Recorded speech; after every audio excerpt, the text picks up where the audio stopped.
Hi everyone, this is Prashant from academics for CSE. Friends, आज के इस video में मैं आप लोगों के साथ 66वीं बीपीएससी मुख्य परीक्षा के दृष्टिकोण से GS paper 2 Indian polity section के अंतर्गत एक बहुत ही महत्वपूर्ण टॉपिक को डिस्कस करने जा रहा हूं। आज का जो हमारा टॉपिक है वह है संसदीय शासन व्यवस्था। क्योंकि कल के टेस्ट का हमारा टॉपिक भी यही था और सेम प्रश्न को लेकर मैं आज आप लोगों के साथ मॉडल आंसर डिस्कस कर रहा हूं, ताकि आप लोगों ने जो आंसर लिखा था उसके अकॉर्डिंग आप अपना मैच कर सकें और उसे फ्रेमवर्क तैयार कर सकें, क्योंकि यह प्रश्न बहुत ही महत्वपूर्ण है। तो डायरेक्ट शुरू करते हैं आज का अपना मॉडल क्लास सेशन डिस्कशन। संसदीय शासन व्यवस्था से आप क्या समझते हैं? भारत में कार्यपालिका पर विधायिका किस प्रकार नियंत्रण बनाए रखती है, चर्चा करें। देखिए, संसदीय शासन व्यवस्था से जो विगत वर्षों में हाल ही के समय में जो एग्ज़ाम हुए हैं बीपीएससी मेंस का, उसमें यह प्रश्न नहीं पूछा गया है। और वर्तमान समय में जो भारत की सिचुएशन है उसमें यह प्रश्न बहुत ही महत्वपूर्ण हो जाता है कि किस प्रकार से विधायिका के द्वारा कार्यपालिका पर नियंत्रण बनाए रखा जा रहा है। चाहे वह सेंटर में अविश्वास प्रस्ताव आ चुका है, हाल ही में हरियाणा सरकार में हरियाणा सरकार के विरुद्ध विपक्षी सदस्यों के द्वारा अविश्वास प्रस्ताव को लाया गया। तो इस परिप्रेक्ष्य में अगर समझे वर्तमान राजनीतिक परिदृश्य में, तो ऐसी स्थिति में यह आवश्यक है हमें समझना कि किस प्रकार से हाल ही के समय में, हाल के दिनों में कार्यपालिका पर विधायिका के द्वारा नियंत्रण बनाए रखा जा रहा है। और चूंकि ये सभी गतिविधियां संसदीय शासन व्यवस्था की एक महत्वपूर्ण प्रक्रिया है, तो ऐसी स्थिति में संसदीय शासन व्यवस्था से जोड़कर यहाँ पर प्रश्न आ सकता है।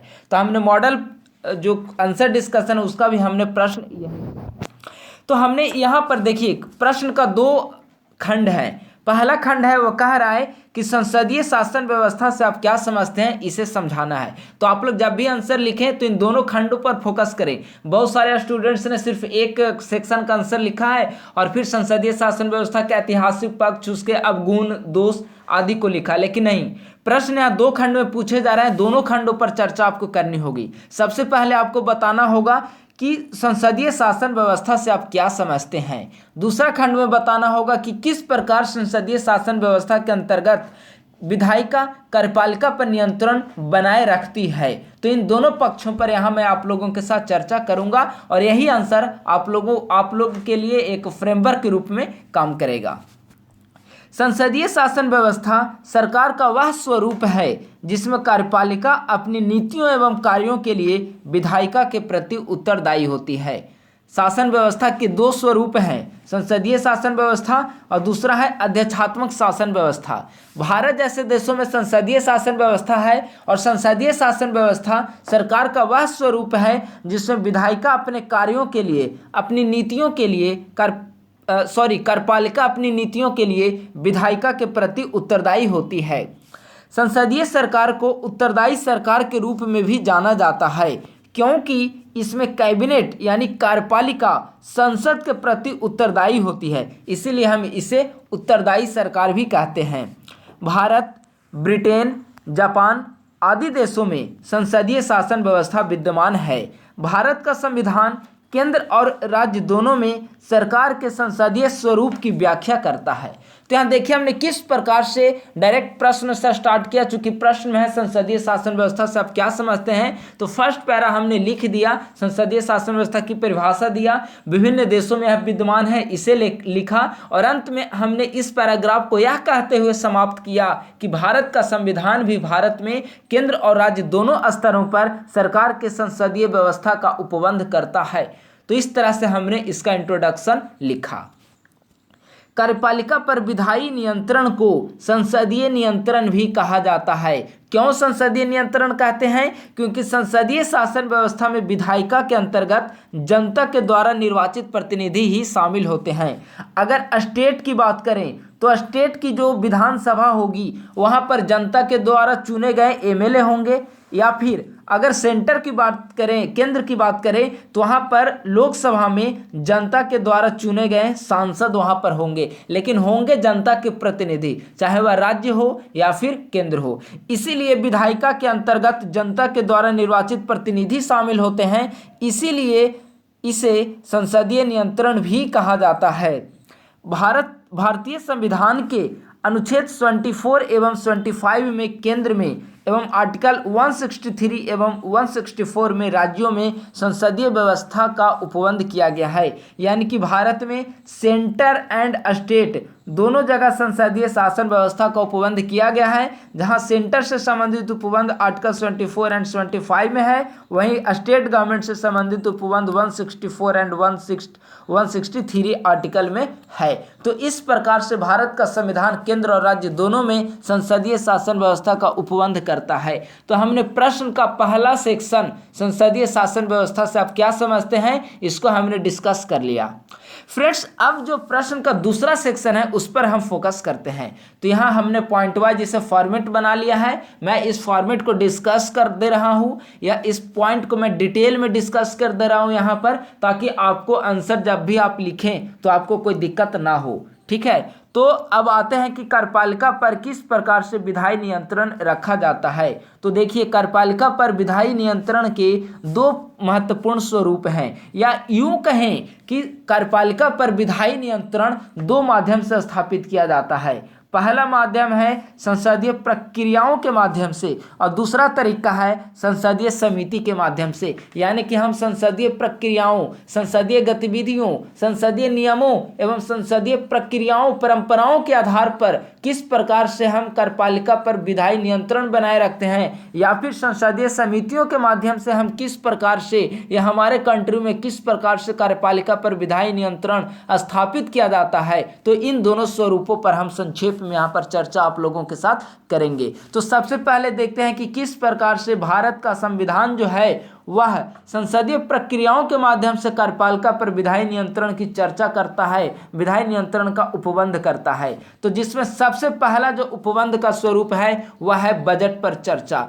आप लोग जानते होंगे कि बजट निर्माण का जो कार्य है वह कार्यपालिका का है। ठीक है, यानी कि वित्त मंत्री जो है वह बजट बनाते हैं अपने कमेटी के माध्यम से। कमेटी में जो भी उसके सचिव हैं, सलाहकार हैं, वगैरह वगैरह, कर्मचारी, नौकरशाह जो भी उस मंत्रालय से संबंधित हैं, तो बजट निर्माण का कार्य वित्त मंत्री करते हैं। यानी कि वह कार्यपालिका के अंग है, कार्यपालिका कार्य करती है बजट निर्माण का। लेकिन वह बजट तब तक इफेक्टिव नहीं होगा जब तक कि संसद की स्वीकृति उस पर नहीं मिल पाएगी। यानी कि कहीं ना कहीं बजट पर भी संसद का कंट्रोल है, विधायिका का कंट्रोल है। और बजट जो कि कार्यपालिका के द्वारा निर्मित की जाती है, विधायिका से पारित होने के बाद ही वह कार्य रूप में सामने आ पाती है। तो इस प्रकार से बजट के माध्यम से भी हम नियंत्रण बनाए रखते हैं। विपक्षी सदस्यों के द्वारा बजट पर चर्चा की जाएगी, विचार विमर्श किया जाता है। जब भी वित्त मंत्री सदन के पटल पर रखेंगे तो उस पर विचार विमर्श किया जाएगा, आलोचना प्रत्यालोचना का दौर प्रारंभ हो जाएगा और अंत में सभी सदस्यों के द्वारा धन्यवाद प्रस्ताव दिया जाएगा, बजट को पारित किया जाएगा। तो इस प्रकार से बजट पर चर्चा के माध्यम से भी। हाँ, यहाँ एक और बात महत्वपूर्ण है कि बजट पर विपक्षी सदस्यों के द्वारा कटौती प्रस्ताव जैसे गतिविधियां भी संचालित की जाती है। तो यह संसदीय प्रक्रियाओं के माध्यम से नियंत्रण का बहुत ही महत्वपूर्ण साधन है। दूसरा, संचित निधि।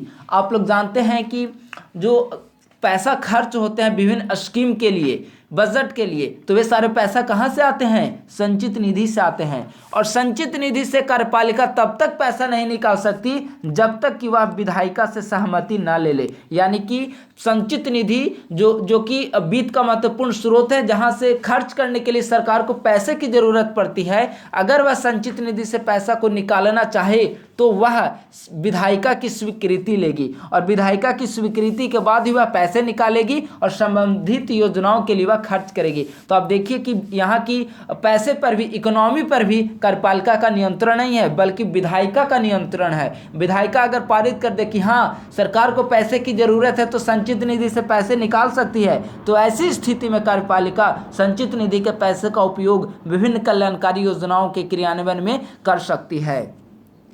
प्रश्नकाल तो संसदीय गतिविधि एक महत्वपूर्ण अवधारणा है, संसदीय गतिविधि का, संसदीय प्रक्रियाओं का।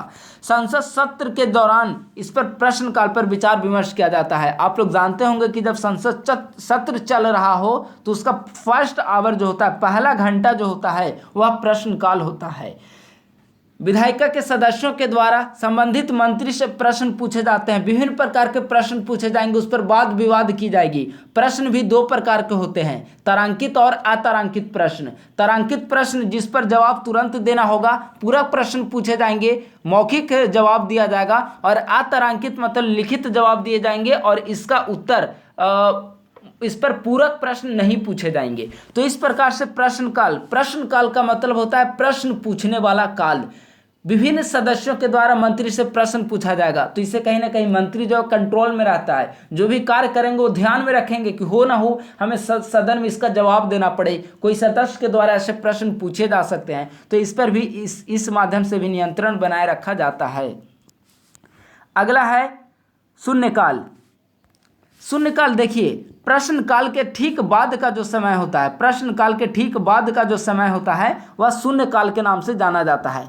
शून्य काल में कोई भी सदस्य अपने मन से अचानक से कोई भी सदस्य कुछ भी सवाल पूछ सकते हैं मंत्री से। इसके लिए पहले से सिर्फ नोटिस देना होगा और कोई भी प्रश्न पूछा जा सकता है। महत्वपूर्ण विषय हो, किसी भी प्रकार के प्रश्न हो, यहाँ पर प्रश्न पूछा जाएगा, वो भी बिना किसी पूर्व सूचना के। और संबंधित मंत्री जो होंगे वे प्रश्न का जवाब देंगे। तो ऐसी स्थिति में क्या होता है कि कार्यपालिका या फिर मंत्री मिनिस्टर लोग जो हैं वो काफ़ी एक्टिव रहते हैं, क्योंकि उन्हें सेशन के दौरान तो स्पेशली एक्टिव होना पड़ता है, क्योंकि कोई भी सदस्य कभी भी कैसा भी प्रश्न पूछ सकते हैं। और स्पेशली जब उस समय जो राष्ट्रीय महत्व का मुद्दा होता है, तो उस समय के मुद्दे पर वो ज़्यादा संवेदनशील होते हैं, ज़्यादा एक्टिव होते हैं। अविश्वास प्रस्ताव आप लोग जानते होंगे कि विधायी नियंत्रण का एक महत्वपूर्ण माध्यम है अविश्वास प्रस्ताव। हाल ही में हरियाणा सरकार के विरुद्ध विपक्षी सदस्यों के द्वारा अविश्वास प्रस्ताव लाया गया। सेंटर में बात करें तो वहाँ भी सेंटर गवर्नमेंट भी अविश्वास प्रस्ताव का सामना कर चुकी है। तो ऐसी स्थिति में अविश्वास प्रस्ताव का मतलब होता है विपक्षी सदस्यों के द्वारा एक प्रस्ताव लाना कि इसका अब विश्वास वर्तमान सरकार ने अपना विश्वास को खो दिया है। यानी कि अगर कोई कार्यपालिका के द्वारा कोई बहुत बड़ा ऐसा गलत कार्य किया जा रहा हो या बहुत बड़ी मिस्टेक किया जा रहा हो, तब विपक्षी सदस्य ऐसा प्रस्ताव लाते हैं, चूंकि वे समझते हैं कि उन्होंने सरकार ने अपना विश्वास खो दिया हो। तो ऐसी स्थिति के माध्यम से वो कंट्रोल करना चाहते हैं कार्यपालिका को कि आप रूल्स रेगुलेशन को फॉलो करके आप कार्य करें, वरना अविश्वास प्रस्ताव को विपक्षी सदस्यों के द्वारा हमारे द्वारा लाया जा सकता है। तो ऐसी स्थिति से बचने के लिए कार्यपालिका एक्टिवली रोल प्ले करती है। और आप लोगों को बता दूं कि अगर अविश्वास प्रस्ताव आती है, पहली बात तो यह है कि अविश्वास प्रस्ताव आती है तो यह पूरी मंत्रिपरिषद के खिलाफ आती है। पूरे मंत्रिपरिषद को इस्तीफा देना होगा, किसी एक मंत्री और प्रधानमंत्री के विरुद्ध नहीं आता। अविश्वास प्रस्ताव अविश्वास प्रस्ताव अगर पारित हो जाती है तो माना जाता है सरकार ने अपना विश्वास खो दिया है, और जब सरकार ने अपना विश्वास खो दिया है तो वह फिर सरकार में कैसे रह सकती है। तो ऐसी स्थिति में पूरे मंत्रिपरिषद को सामूहिक रूप से त्यागपत्र देना पड़ता है। हाँ, निंदा प्रस्ताव जो है वह किसी एक मंत्री या मंत्रिपरिषद के विरुद्ध लाया जा सकता है, लेकिन अविश्वास प्रस्ताव समस्त कैबिनेट के विरुद्ध आता है।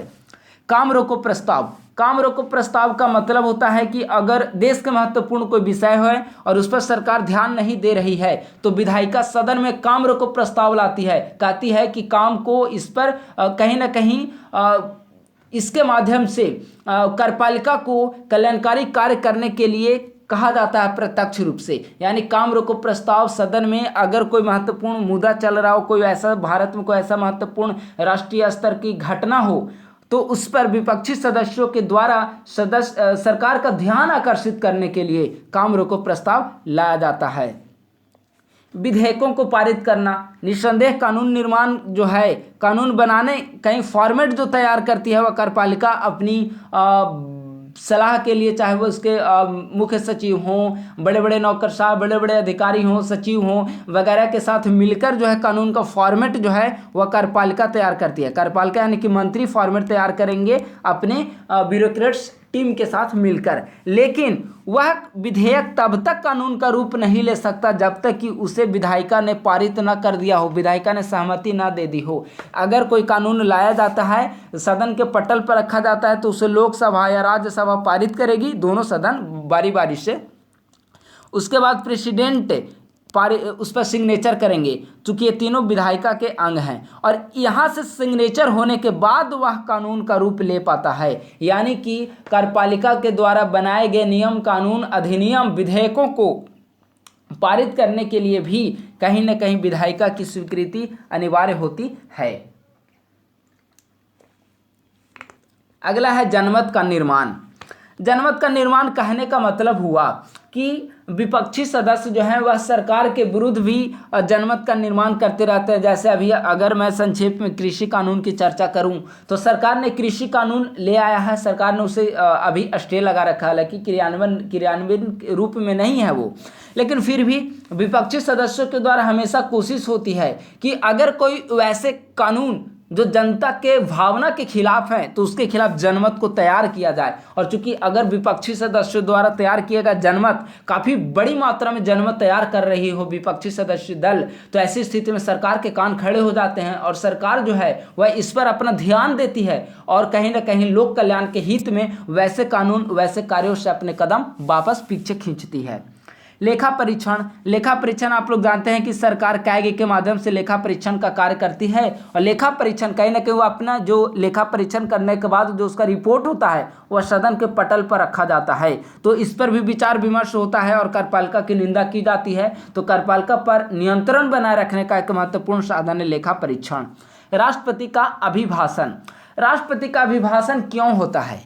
तो जब भी संसद सत्र नया प्रारंभ होता है तो वहाँ पर राष्ट्रपति का अभिभाषण किया जाता है और इस अभिभाषण में सरकार की भावी योजनाओं, भावी कार्यक्रम की क्या रूपरेखा होगी उसे इंगित किया जाता है। तो विपक्षी सदस्यों द्वारा इस पर भी विचार विमर्श, आलोचना प्रत्यालोचना की जाती है। अंत में धन्यवाद प्रस्ताव दिया जाता है। तो कहीं ना कहीं इसके माध्यम से भी वह नियंत्रण बनाए रखती है विपक्षी सदस्य, क्योंकि इसमें चूंकि सरकार के भावी योजनाओं की रूपरेखा होती है, अतः विपक्षी सदस्यों के द्वारा इस पर विस्तार से चर्चा की जाती है और सरकार की आलोचना भी की जाती है। तो यह था संसदीय प्रक्रिया के माध्यम से नियंत्रण। तो कई माध्यम है संसदीय प्रक्रिया के माध्यम से नियंत्रण का। अब देखते हैं संसदीय समिति के जरिए किस प्रकार से नियंत्रण बनाए रखती है। तो कई प्रकार के संसदीय समितियां हैं, जिनमें कुछ महत्वपूर्ण संसदीय समितियों को मैं चर्चा कर रहा हूं, क्योंकि आपको जो उत्तर देने होंगे मुख्यतः मेनली आपको 5 पेज में आंसर लिखने होंगे, 4.5-5 पेज में। तो मैं सारे समिति का अगर मैं चर्चा करूंगा और तो आप वहां पर लिख भी नहीं पाएंगे। तो समय को देखते हुए आप मेनली 3 या 4 समिति को आप डिस्कस करें। यहाँ पॉइंट जो हमने डिस्कस किया संसदीय प्रक्रिया में, वहाँ हमने 10 पॉइंट को डिस्कस किया है। आप 6-7 जो अच्छे पॉइंट है उसे चूज करिए, जो आप समझ सकते हैं, जिसे आप आसानी से लिख सकते हैं। समिति में भी 3-4 पॉइंट को डिस्कस करिए, दोनों को मिलाइए तो आपके 10 पॉइंट वहाँ पर बन जाएंगे, जिसमें 38 में 25-26 मार्क्स आपको आ सकते हैं अगर काफ़ी अच्छे तरीके से आपने आंसर लिख दिया है तो। लोक लेखा समिति को मैं डिस्कस करूँगा। देखिए, लोक लेखा समिति का जो मुख्य कार्य है वह कैग की वार्षिक रिपोर्ट की जांच करना है, जिससे राष्ट्रपति संसद के समक्ष रखता है। लोक लेखा समिति के माध्यम से कहीं ना कहीं जो विभिन्न मंत्रालय हैं, विभिन्न राज्य सरकारें हैं, उसकी जो ऑडिट होती है उसकी ऑडिटिंग की जाती है, जो भी कार्य किए जा रहे हैं। तो कहीं ना कहीं भ्रष्टाचार वगैरह के मामले में इस पर विधायी नियंत्रण बना रहता है। लोक लेखा समिति न केवल सार्वजनिक व्यय की जांच करेगी, बल्कि इस संबंध में क्या क्या तकनीकी खामियां हैं इसके बारे में भी वह आकलन करेगी। इसके अलावा भी उसके पास जो कुछ भी अतिरिक्त कार्यभार सौंपे जाएंगे वे सभी कार्य पब्लिक अकाउंट कमेटी के माध्यम से संचालित की जाएगी। अगला है प्राक्कलन समिति। देखिए, यहाँ पर सदस्यों की संख्या ये सब नहीं लिखना है, डायरेक्ट यहाँ पर कार्य लिखना है कि किस प्रकार से इस कार्य के माध्यम से कार्यपालिका पर नियंत्रण बना रहता है। प्राक्कलन समिति, इस समिति का जो मुख्य कार्य है वह बजट में सम्मिलित अनुमानों की जांच करना है। मान लेते हैं कि मनरेगा है, ठीक है, मनरेगा के लिए सपोज करते हैं कि इस बार बजट में 600 करोड़ रुपए आवंटित किए गए। तो 600 करोड़ रुपए मनरेगा के लिए जो आवंटित किए गए वह खर्च हुए या नहीं, जिस कार्य उद्देश्य के लिए बजट आवंटित किए गए थे वे कार्य सफल हो पाए या नहीं, इसकी जांच करना प्राक्कलन समिति का मुख्य कार्य है। और कहीं ना कहीं यह क्रियान्वित करने का कार्य कार्यपालिका को होता है। कोई भी योजना से संबंधित राशि को खर्च करने का दायित्व, तो ऐसी स्थिति में कार्यपालिका ने उस कार्य को सही तरीके से क्रियान्वित किया है या नहीं, जो बजट आवंटित किए गए उस बजट के दायरे में रहकर कार्य किया है नहीं, इसका आकलन प्राक्कलन समिति करती है। और अगर अपनी सीमा का उल्लंघन किया हो कार्यपालिका ने तो सदन के समक्ष यानी विधायिका के समक्ष उसे तलब किया जाएगा और विधायिका के समक्ष उसे अपना बयान देना होगा, अपना पक्ष को रखना होगा। सार्वजनिक उपक्रम समिति, आप संक्षेप में समझिए कि जो भी सार्वजनिक उपक्रम हैं उसके लेखा और रिपोर्ट ऑडिट करने का कार्य इस समिति का है, तो इसके माध्यम से भी कार्यपालिका पर कंट्रोल बना रहता है। इसके अलावा भी विधायी अस्थायी समिति हैं, विभागीय अस्थायी समिति, कई तरह की अस्थायी समितियां भी हैं, और अंतिम में आचरण समिति भी है। आचरण समिति जो है सदस्यों के आचरण को यह कंट्रोल करने का कार्य करती है, इस पर चर्चा करने का कार्य करती है। तो इस प्रकार से इन दोनों माध्यम से विधायी नियंत्रण बना रहता है, चाहे संसदीय प्रक्रिया का माध्यम हो या फिर संसदीय समिति का माध्यम हो। तो हमने यहाँ कई सारे पॉइंट को डिस्कस किया। अब इसकी कुछ आलोचना को भी देख लेते हैं। हालांकि आलोचना पूछा नहीं जा रहा, लेकिन मैं डिस्कस कर दे रहा हूँ ताकि भविष्य में हो सकता है कि कभी ऐसा प्रश्न पूछा जाए तो आपको काम आए। पहला जो आलोचना है वो यह है कि कार्यपालिका पर विधायी नियंत्रण सिर्फ विधायी सत्र के दौरान ही प्रभावी होती है, क्योंकि देखिए सदन का सत्र हमेशा नहीं चल रहा होता है, और प्रश्न काल का जो इशू है या फिर शून्य काल का मामला है, अविश्वास प्रस्ताव है, काम रोको प्रस्ताव है, तो ये सब जो मामले हैं वो सिर्फ विधायी सत्र के दौरान ही उठाए जा सकते हैं। अब प्रश्न पूछने का कार्य विधायिका के सदस्य सिर्फ सदन के सत्र के दौरान ही करेंगे। ऐसा नहीं है कि कोई मंत्री है वहाँ पे विधायक या सांसद चले गए और प्रश्न पूछने लगे। यानी कि यह जो मामला है कार्यपालिका पर नियंत्रण का, वह सिर्फ विधायी सत्र के दौरान प्रभावी होती है, नहीं कि पूरे वर्ष भर यह कार्य होती है। तो इसके माध्यम से कहीं ना कहीं उतना प्रभावी तरीके से नियंत्रण नहीं बन पाता है। दूसरा, विधायी सदस्यों के पास तकनीकी ज्ञान की भी कमी होती है। कई सारे विधायक और सांसद जो है अपने कर्तव्य के बारे में सही तरीके से नहीं जानते। वे यह नहीं जानते हैं, आपने अभी बिहार विधानसभा का सत्र चल रहा है, आपने देखा होगा कि कई सारे नए जो सदस्य चुने गए हैं वे संसदीय प्रोटोकॉल का पालन तक नहीं करते। किस प्रकार से प्रश्न पूछना है, सीट पर बैठकर प्रश्न पूछने हैं, सीट पर खड़े होकर प्रश्न पूछने हैं, ऐसी समस्याएं उनमें देखने को मिलती है। तो यह कहा जा सकता है कि विधायिका के जो सदस्य होते हैं उनके पास तकनीकी ज्ञान की कमी होती है, उनके पास अनुभव की कमी होती है, संसदीय प्रक्रियाओं के बारे में उनकी जानकारी नगण्य के बराबर होती है। तो ऐसी स्थिति में कार्यपालिका पर प्रभावी नियंत्रण नहीं बना पाएंगे, क्योंकि किस विषय से संबंधित क्या प्रश्न पूछने हैं, किस विषय पर क्या खर्च किए जा रहे हैं, इसकी जानकारी ही उनके पास नहीं होती है। अगला, नियंत्रण का उद्देश्य राजनीतिक हित को साधना होता है। आपने देखा होगा कि विपक्षी सदस्यों के द्वारा पिछले बार जब संसद सत्र चल रहा था तो उस समय सीजेआई के विरुद्ध महाभियोग का प्रस्ताव लाया गया विपक्षी सदस्यों के द्वारा।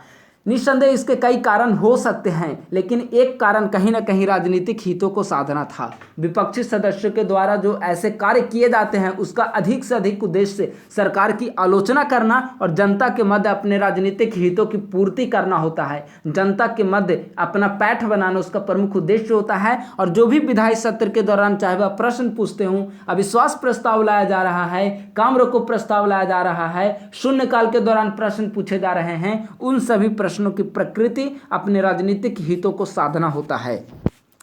अगला है कार्यपालिका के कार्य निष्पादन में बाधा। निस्संदेह हम कह सकते हैं कि विधायी नियंत्रण के माध्यम से कार्यपालिका के कार्य निष्पादन में बाधा उत्पन्न होती है। हालांकि विधायी नियंत्रण किसी भी लोकतांत्रिक देश में यह आवश्यक है ताकि कार्यपालिका तानाशाही रूप में कार्य न कर पाए, लेकिन कहीं ना कहीं कार्यपालिका के कार्यों में भी अड़ंगा लगाया जाता है। चाहे वह सीएए का इशू हो, एनआरसी का मामला हो, कई बार आपने देखा होगा कि विभिन्न राज्य की सरकारों ने इसके खिलाफ प्रस्ताव पारित किया है। तो ऐसी स्थिति में आप देखेंगे, जबकि यह सेंटर लिस्ट का विषय, संघ सूची का विषय है, तो ऐसी स्थिति में भी आप देखेंगे कि कार्यपालिका के जो कार्य हैं वह कहीं ना कहीं विधायिका के ऐसे आचरण से प्रभावित होते हैं। लेकिन स्पष्टता हमें यह कहना जरूरी है कि विधायी नियंत्रण जो है किसी भी लोकतांत्रिक देश में संसदीय प्रक्रिया का एक महत्वपूर्ण माध्यम है। अगर कार्यपालिका पर किसी प्रकार का कंट्रोल नहीं होगा, विधायी नियंत्रण नहीं होगा, तो कार्यपालिका तानाशाही तरीके से कार्य कर पाएगी और जनता की इच्छाओं के विरुद्ध वह अपने